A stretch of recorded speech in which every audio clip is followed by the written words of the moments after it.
So if you guys want to flip to Nehemiah chapter 1.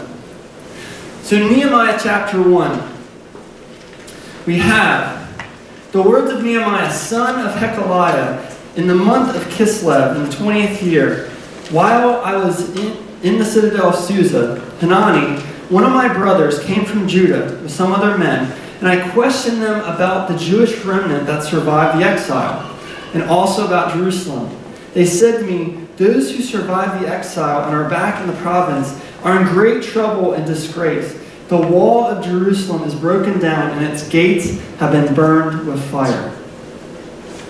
Okay, so your number one point is that there is rebuilding that needs to be done all around us.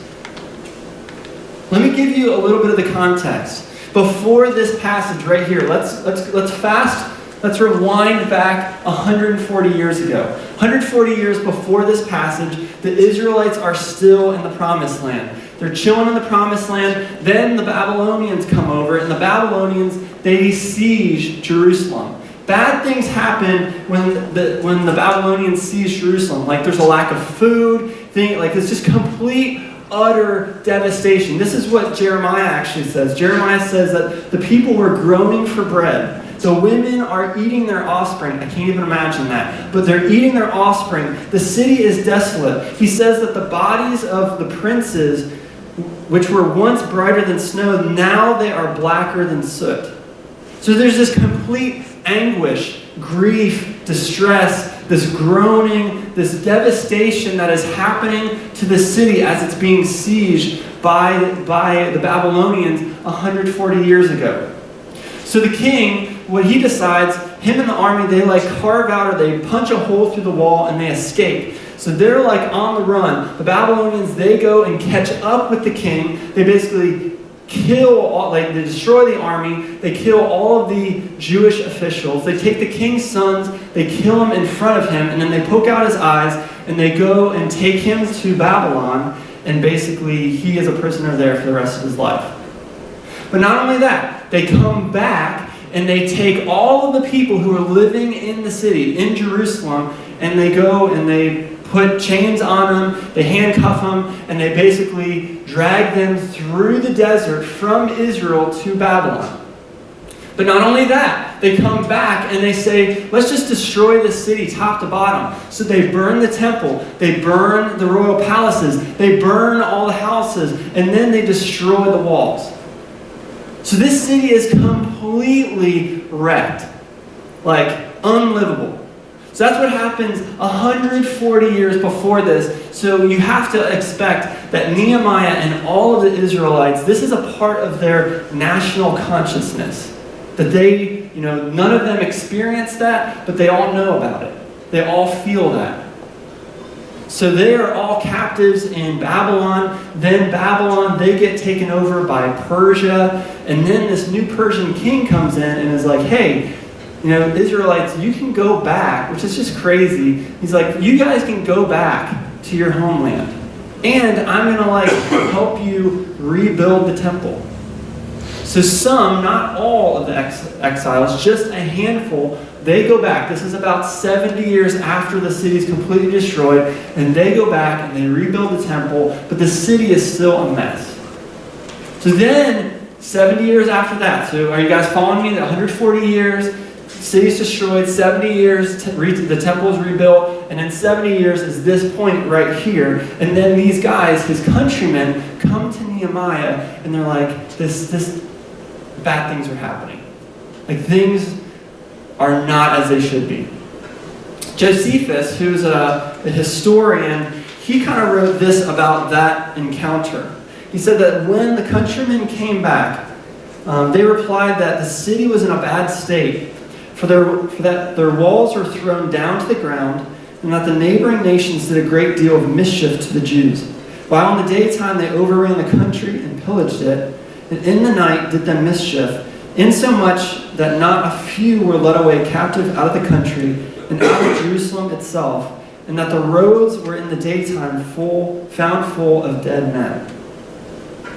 So you have to think that Nehemiah not only has this on his overall national consciousness, but now he's like getting a report of like the city's just as bad as it was 140 years ago. The people are vulnerable, they're getting killed, there's this extreme poverty, this extreme devastation, this extreme danger. Nehemiah is not, he is not this political figure. But he is, as we see in this chapter, he is a cupbearer to the king of Persia. So he's not like in this high position of political power, but he is like, he's still like just a palace slave or a palace servant, but he is in a high place. He's literally given the cup to the king. That's a pretty big deal. So you have to imagine that he's kind of experiencing like lavish surroundings. He's in this place called Susa, which was like the winter retreat palace for the king. So wherever the king goes, whenever the king is thirsty, Nehemiah is there. So he's kind of like the king's right-hand guy. So that's why they're coming to him. And I have to, he's hearing this. He's hearing the reality like, man, this is just not, Israel and Jerusalem is not as it should be. And I just wonder, like, do we feel that? Do you feel that in your life? Like, we used to do this thing when we would go kind of on campus and connect to campus, and there's a thing called Solarium. And if you don't know what Solarium is, there's basically like, I think there's 49 cards, and it has, all these cards have pictures on it. So what you could do, and, oh, wow. Oh, look at that. Johnny on the spot.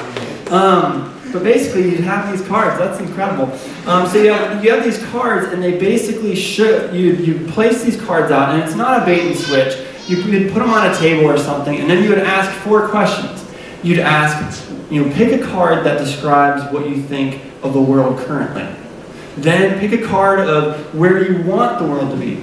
Then pick a card of where you think your life is right now. And then pick a card of where you want your life to be.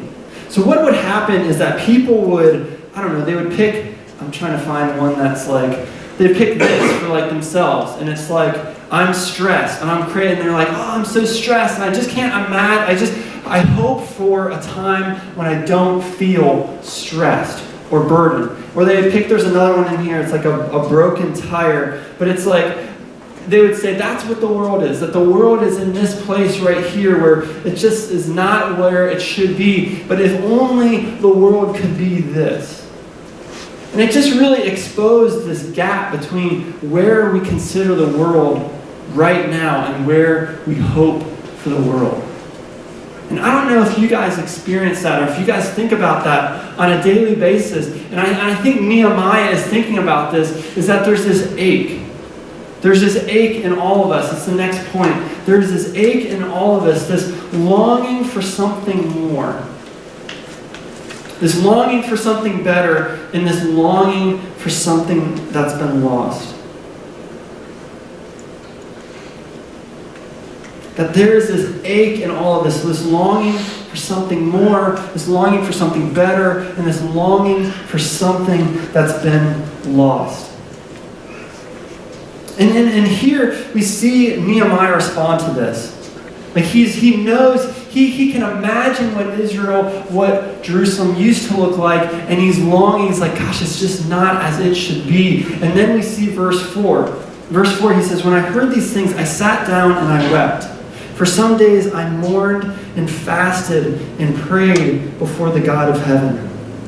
So this is where we find him. We find his reaction is he is weeping, he is mourning, he is fasting, he is praying. Like he's in this state, he's distraught, he's distressed, he's dismayed. Like the news that he received is affecting him immensely. Like it's like this burden. He's burdened by the ache. He's burdened by the reality that Jerusalem is not as it should be. And the point number 2 is that our burden is a response to the ache. Our burden is a response to the ache. And the question for you guys, the question for every single one of us, and if you walk away with anything, this whole afternoon is I want you to think about this question. What is your burden? What is your burden? What burns your heart? What overwhelms it? What weighs heavy on your heart? What fills your heart with emotion, with passion, with urgency? What is that thing that when you wake up, you're just like, I just can't sit idly while this is happening. I can't do nothing while I know that this is happening. What is it? What is your burden? I think all of us have to have a burden for something. What is your burden? Maybe your burden is seeing a homeless man on the Pacific Ocean selling conch shells for $5, and the thought that is in your head is, will this guy have enough money to survive tonight? Or maybe it's watching a TV show and seeing militant groups go and abduct children and rape women and ransack villages in Africa, and you're thinking, how can someone's innocence be lost like this? Maybe it's seeing a BBC or CNN International documentary and seeing how girls are being sold for sex. And not only that, they're living in these, by the dozen, in these little crawl spaces, and thinking in your head, where is the justice? Who is going to fight for them? How can human beings treat other human beings like this? Or maybe it's reading a book and finding out how there are 2.5 billion people right now on this earth who live on less than $2 a day. That there's 1 billion people on this earth that live on less than $1 a day. That there's more than 1 billion people on earth right now who do not have suitable access to water.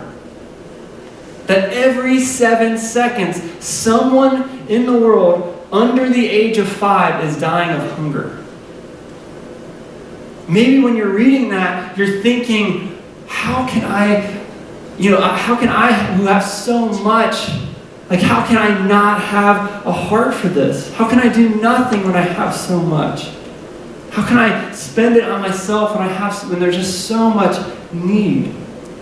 Or maybe when you hear these stats, that there are 43% of students at Ohio State participate in binge drinking on a regular basis, which is 4 more drinks every weekend, which makes them more vulnerable to things like sexual assault and date rape. Or the reality that out of the 57,000 students on this campus, 53,000 of them, which is over 94%, they are not connected to any campus ministry. Maybe you're thinking in your head, who's going to engage them? Who's going to be that person? Or the 350 million Buddhists in Japan, Laos, and Vietnam who are practicing the teachings of Buddha when he is not worthy of praise. Or the 950 million Hindus in India, Nepal, and Bangladesh who are worshiping millions of worthless gods. Or the over 1 billion people who are in communist environments that teach that there is no God at all. Or the 1.5 billion Muslims all throughout the world who worship a God who does not love them. Maybe you're thinking, who will love them? Who will live their life for them? Or the 13.5 million Syrian refugees who right now do not have food, do not have a job, do not have a home.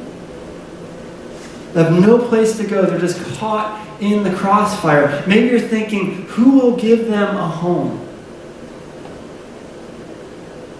Or maybe just the reality that there are more people leaving the church today, right now, than at any other time in our country's history. Maybe you're thinking, what will this country look like in a generation? What will it be for our kids? These are my burdens. They might not be your burdens, but maybe they are your burdens, or maybe they should be your burdens, but these are my burdens. These are the things that just keep me up at night. These are the things that make my heart heavy. These are the things that it's like, I can't just sit on the sidelines and do nothing. Like, I can't hear about what's happening in Jerusalem like Nehemiah and just not do anything.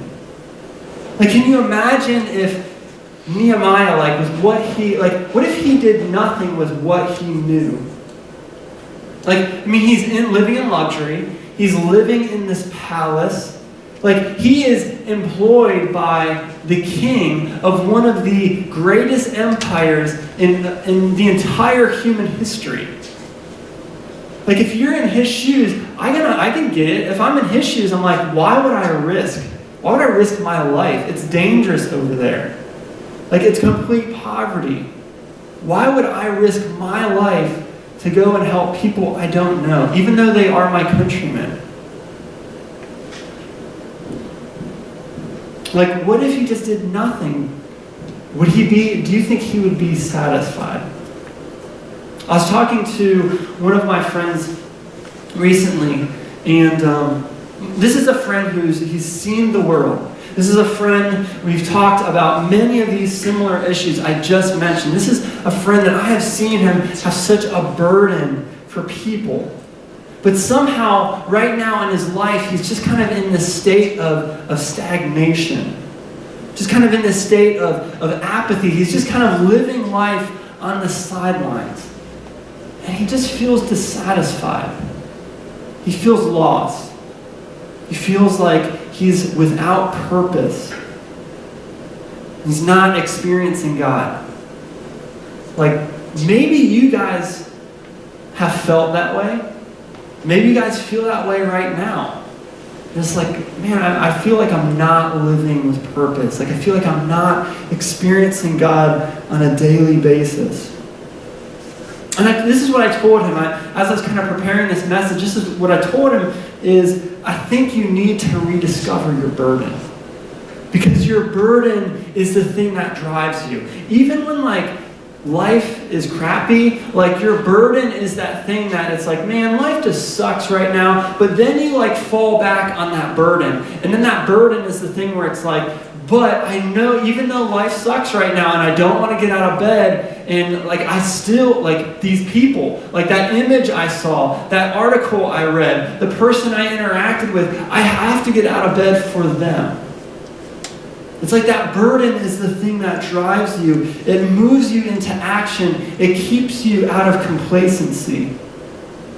And not only that, it allows us to experience God because we are joining in on the mission of what God is doing. That God is here to redeem a broken world and rebuild a broken world. So why would we expect to experience God if we're not doing the very thing that God is doing? That's the way that we get a chance to experience God. The third point is that our burdens require action. Our burdens require action. And this is what we see with Nehemiah. This is what we see in verse 5.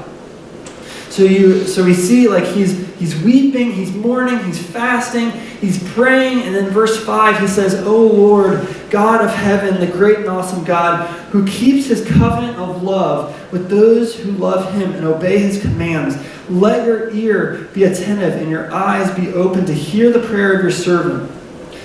Hear the prayer your servant is praying before you day and night for your servants, the people of Israel."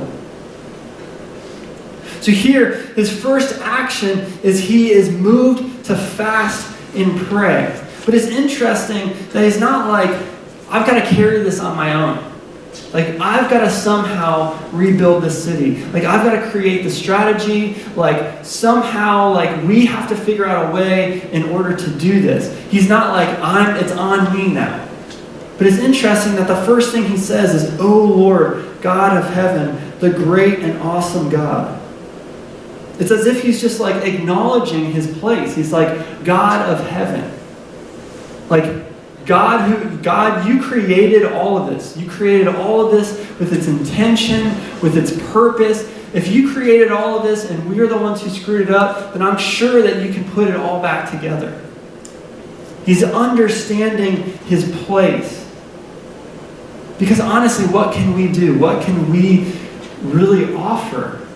He's like, I'm just one guy here who just heard this news, and he's just like, I'm just going to like lay this burden at the feet of an awesome and mighty God.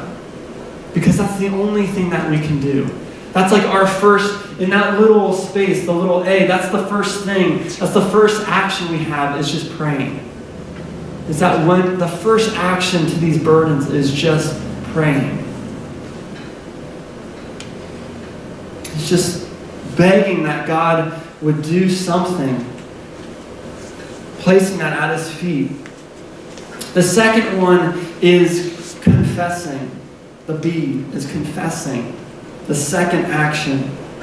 So he's praying and in confessing. And in verse 6 he says, I confess the sins we Israelites, including myself and my father's house, have committed against you. We have acted very wickedly towards you. We have not obeyed the commands, decrees, and laws you gave your servant Moses. So basically, I think what we can get in this mindset sometimes of like, well, I'm going to go and like save them. Like it's on me. I'm going to be the one to do it. Or we might have this idea of almost condescension of like, I've got something to offer. Maybe you're not thinking about that, but like I've lived that out in my own life. You know, I spent a year in Jordan, and when I was like getting ready for Jordan, and when I actually went to Jordan, I thought that I was like, I'm an American, I've got like, we're educated here, like we're free, like we've got our stuff together. I was like, I'm a pretty like moral BA, like I've got things going on, like I'm gonna teach people like the way to live. Like I've got something to offer them. And I came across this one guy, his name was Ahmed, he became a friend of mine, and he started dating this girl, which you do not do, like in Muslim culture, especially in the Middle East. We started dating this girl. He was like, I love this girl. He had like her initial on like this little necklace. He's like, I love this girl. And she broke up with him. And then he went like crazy to the point of not just being like upset. Like he went and took a bat and like bashed the mirrors on her dad's car, not even her car, she couldn't even drive, but bashed the mirrors off on her car. And then he was on the run. The police were trying to find him, and then he came to my house, which I was basically aiding and abetting someone on a criminal, but I was like, whatever. So he's like sitting in my house, and he's like, I hate her, like, I want to hit her. He's like going crazy. He's like, I want to like hurt her. And I'm like, Ahmed, what are you doing? Like, you can't say that. You can't think that. You can't be angry like that. Like, what the heck, man? But it was just a couple of months after that a similar situation happened in my life. And I was, luckily for me, I was 7 time zones away because I wanted to bash in some windows. I felt the same things that he did. I was angry. I was out of my mind. I had to go back and apologize to him because I was like, Ahmed, I'm sorry because I thought that I was better than you. I thought that I had more control. I thought that I was a better person than you are. But you know what? We're no different. I felt the same things and I wanted to do the same things. And if I had the capabilities, I would have. Like when we see the brokenness in this world, how can we look at it and say that we're anything better than that? We're just as broken. Nehemiah's not any better. Look at the passage. He's not saying like, I'm going to pray for those Israelites in Jerusalem who aren't getting their stuff together. He's like, no. He's like, I am praying I'm confessing the sins we Israelites, not those Israelites, we Israelites, including myself and my father's house, have committed against you. We have acted very wickedly towards you. We have not obeyed your commands. He's saying it's on me. It's on all of us. And if we would be honest, if we would look at ourselves in the mirror, we would say, yeah, like it's on all of us. All of us have sinned. All of us have contributed to the brokenness of this world somehow. All of us have lived lives that really, they don't measure up. They're not as it should be. That's all of us. We're all broken. We all need to be rebuilt. The third thing, or the C there, is returning.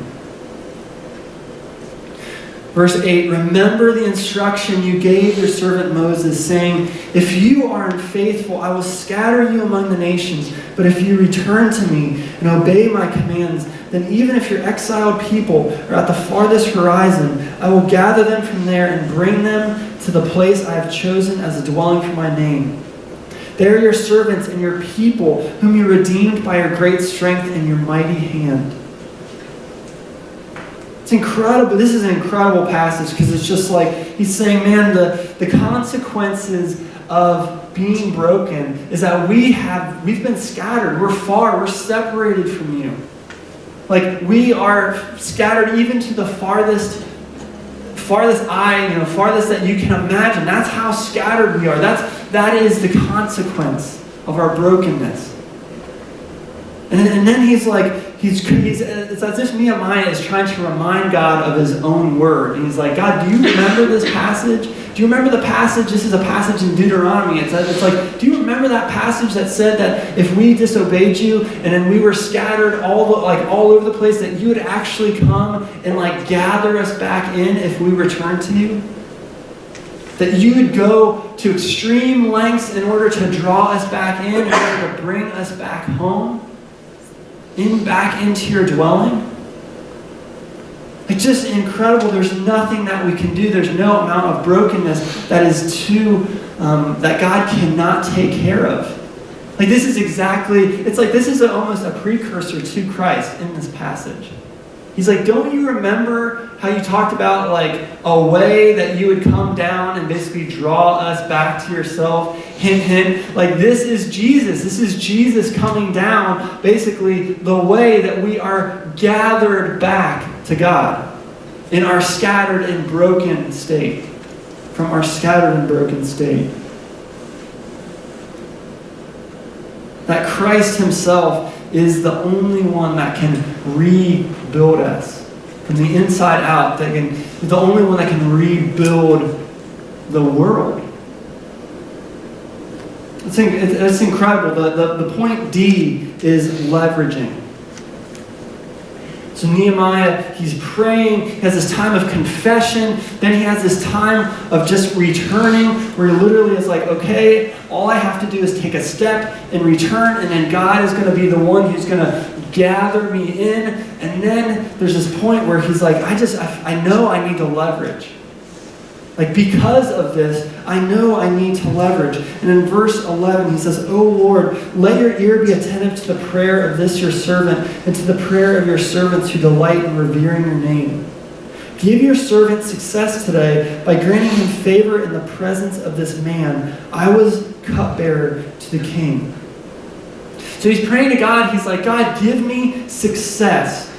Grant me favor in the presence of this man. He is most likely talking about the king because he's like, man, I got to do something. I have to leverage my position. I have to leverage my influence. I have to leverage my place somehow. So will you give me success? Will you give me favor with this king? The cupbearer is not only a right-hand man. The cupbearer is the most trusted person in the entire empire. Did you know that? Because the cupbearer, literally, if someone wanted to kill the king, all they would have to do is turn the cupbearer and then poison the cup and then give it to the king. That's why the cupbearer would drink the cup before he would give it to the king, because if the cup has poison in it, the cupbearer would be killed, obviously. But you have to think about that. No one else is drinking from the cup of the king except for the cupbearer. He's in this incredible position. And he's like, I'm willing to risk it. I'm willing to risk this kind of cush position I'm in order to somehow turn this brokenness, in order to somehow do something. He's like, give me favor. Like, I am your servant. Like, help me in what you're already doing. Like, I've seen this in play. I've seen this in my wife's life. If you don't know, she's from the small town in Indiana called Austin. It's like in the southern part of Indiana. And if you also don't know, Austin, Indiana is the HIV capital of the United States. Literally to the point, there's like 4,000 people in this town. It's such a widespread epidemic right now that literally the BBC sent a correspondent there, and it was on BBC International News, this small town in Indiana. That's crazy. The BBC isn't here in Columbus, but the BBC is in this small town in Austin, Indiana, because there's an HIV epidemic. And it's because of drugs. It's because of IV drug use. And in her town, there's just drugs everywhere. There's prostitution. There's no jobs. There's just this overall general hopelessness. Like, what she has seen over just in the last few months is she has seen classmate after classmate OD. And these are not like the classmates where you're like, oh, like, you don't come to class, so I would expect that out of you. These are like the star athletes. These are like the most popular people, the people who have their stuff together. And these are the people who are ODing, like in her town.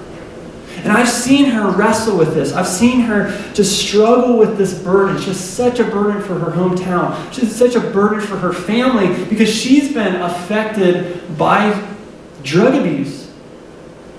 Her dad's in prison. Like, she's seen family member after family member wrecked by this.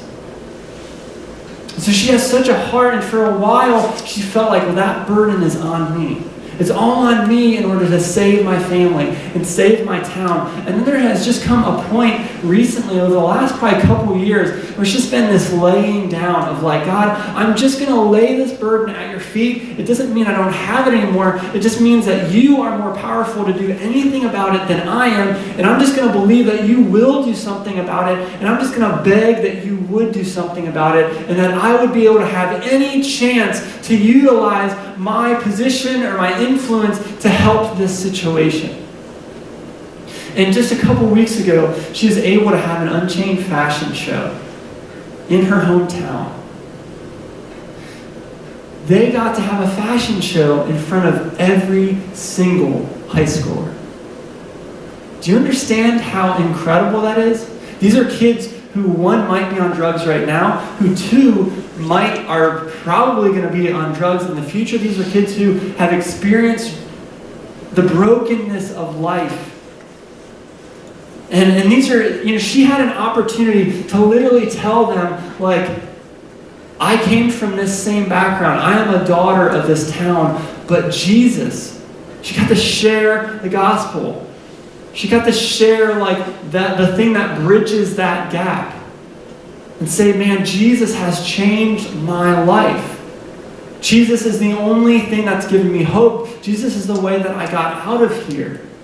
Like, these are kids who have, can you imagine never hearing that you can hope and dream in anything? And for the first time, these kids are hearing that you can hope and you can dream and you can make a difference in this world. She got a card today from one of her friends that basically was like, her dad had struggled with addiction, and we believe he died of an overdose. And she's like, I am just so blessed with what you're doing and with this show, because it made me really think and have to start working through things that are going on with my dad. Like that issue of having my dad pass away. Like, Jesus wants to rebuild us, and he wants to rebuild this world, and he wants to get to the roots of these things. I was talking to a patient just this last week, and he was like a former hippie. And he was like, we were young, and we were idealistic, and we were naive, and we believed that we could change the world. But we realized that we couldn't. I sat there thinking, I'm like, I completely disagree with you. I completely disagree with you because you guys can change the world. Like, it's not just this movement that doesn't have any power behind it. We have, like, God is already going ahead of us. And with Him, anything is possible. With Him, we can make an impact. The last line is that there is nothing that God can't repair or rebuild. There is nothing that God can't repair or He can't build. Like, God can fix anything that's broken. The question is, how will we respond? How will we respond?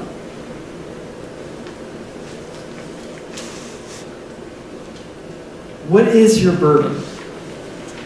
Maybe you've never asked that question to yourself. And can I just give you a challenge? This week, can you ask yourself, what is my burden? What's that thing that God has just put on my heart that's just like, and maybe you just don't have one yet, and that's the thing. Just start praying and just fasting and being like, God, like, I want my heart to be so overwhelmed and so burdened for the need in this world, for brokenness and change. Like, God, will you just burden my heart, because I want to be, because He had a burden for us.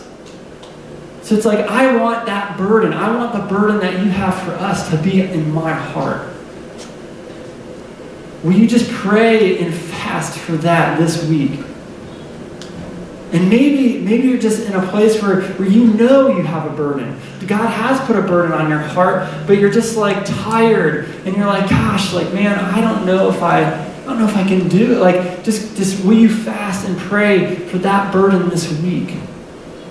And if you're already pursuing that burden with all of your life, well, keep going. Like, don't lose steam. Don't be discouraged. Keep going. So I'm going to ask Joe and Chris to come back up, and I'm just going to pray for us. That's the thing. I just want us to, we're going to see more of how Nehemiah actually reacts and responds and what happens in this story. But just he's at this point right now where he's like, he wants to respond. He is responding. He's begging God to do something. He feels this burden, and here he's just like, God, like, give me the tools. So I'm just going to pray for us. Heavenly Father, I just thank you so much for just who you are, God. And God, I just pray that you would burden us with what you're burdened for. God, that you saw our brokenness, you saw our need, you saw our ache, and you just didn't sit idly. You didn't sit on the sidelines when you could have. But you did something, and you came down and changed the world. And God, I just pray that not only would you rebuild us this summer, but you would use us to rebuild the world. That we would just come alongside the ways that you're already rebuilding this world, God. God, we just thank you for who you are. In your name we pray, Jesus.